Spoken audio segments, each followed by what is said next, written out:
Protocol যারা দেখছেন তাদের গাড়ি ঘুরে বেশ কিছু এলাকায় দেখাচ্ছে। আজকে অনেক মন্ত্রীরাই আমাদের গাজীপুর ডিস্ট্রিক্টে আসছেন অথবা আমাদের গাজীপুর ডিস্ট্রিক্ট ক্রস করছেন। তো 4টা প্রটোকল গাড়ি এখানে ছিল, তো আমাদের গাড়িটা ভুল করে এসছে এবং তাদেরকে আমাদের পথটা খেতে হয়েছে।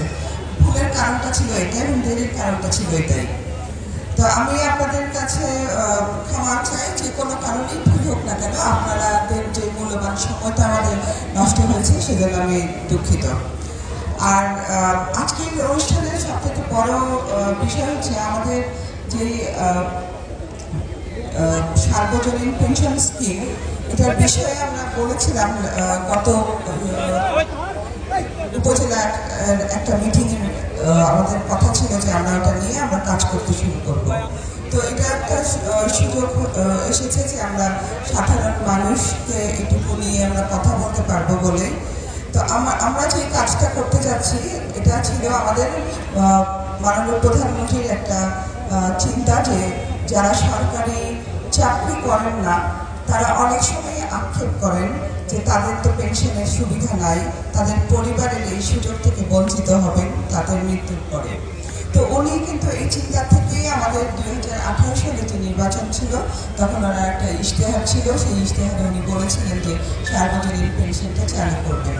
তখন থেকে চিন্তা ছিল, কিন্তু সার্বিক পরিস্থিতির কারণে আমাদের এইবার যখন আমরা সরকার গঠন করি এটার জন্য দরকার অনেকগুলো আইন প্রণয়নের মধ্য দিয়ে এই কার্যক্রমটা শুরু করতে হয়।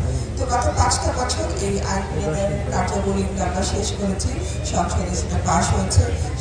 সার্বজনীন স্কিমের আওতায় কারা আসবেন, অনেক কাজ করে তারপরে এবার আমাদের এই বিষয়টি আপনাদের সাধারণ মানুষের যে উপকারভোগী যারা হবেন তাদের কাছে পৌঁছানোর দায়িত্বটা এসেছে।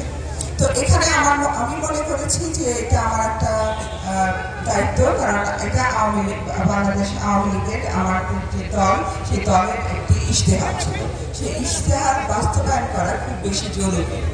কেন জরুরি? কারণ আমরা তো প্রতিজ্ঞাবদ্ধ হয়ে সরকার গঠন করেছি।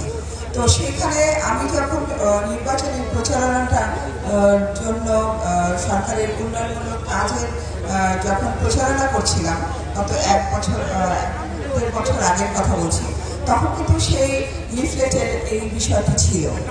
তো কিভাবে এখন আমাদের যখন সময় এসেছে এটা নিয়ে আপনাদের সাথে কাজ করার, সেই উপকারভোগী তো আমরা সাধারণ মানুষটাই, আমাদের হাত দিয়ে তো আপনারা সম্পৃক্ত হবেন আপনাদের জীবনমানের উন্নয়নের জন্য। তো সেই জন্যই আমার কাছে মনে হয়েছে যে আপনাদের কাছে এই কথাগুলো পৌঁছানো খুব সহজভাবে যাতে আমরা পৌঁছাতে পারি, সেজন্যই আজকের এই প্ল্যাটফর্মটাকে আমি বেছে নিয়েছি। তো আমি আপনাদের কাছে খালি অনুরোধ করবো, আমাদের সোনালী ব্যাংকের থেকে যে কর্মকর্তা এসেছেন উনি খুব সহজে আপনাদেরকে 4টা স্কিমের কথা বলেছেন। তো এটার বিষয় হচ্ছে আপনি